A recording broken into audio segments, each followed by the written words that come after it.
Hello po, we're done po sa ating Bible reading for today. So, Esther chapter 1, 2, 3, and 4 po yung binasa natin. So, again po, I encourage everyone to have their personal devotion notebook. Again po, para ma-retain po yung ating mga Rema words and take away po sa ating mga devotion. So, for me po, yung nakuha ko po doon talaga is, grabe po, no? Mapapansin po natin that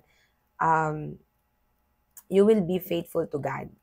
Kapag naging faithful ka kay Lord, no, uh, it will give you the courage, no, na hindi sumunod dun sa mga tao o dun sa mga alituntunin ng mundong ito. Kasi meron po mga tao talaga na nagpapasamba, no. So, how can we know that?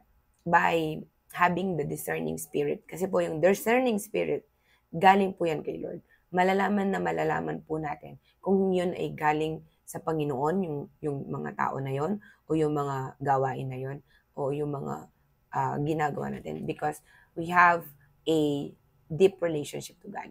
So, si Mordecai po, no, at saka si Esther, meron po silang right foundation and right way of life. So, ano po yung right way of life nila?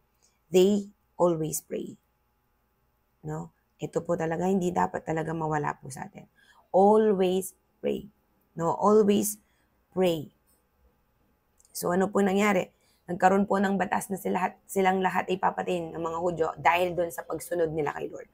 Pero tingnan niyo po, grabe po, no? Ang ginawa po nila, their reaction or their ano po, ano yung tinatawag doon? Yung kanilang um, yung kanilang tawag dito, yung bless, ano po yun, nung nalaman nila, ang reaction po nila is they pray. Kaya po ngayon, yun po yung ating kailangan maunawan. If something happens in our life, always pray.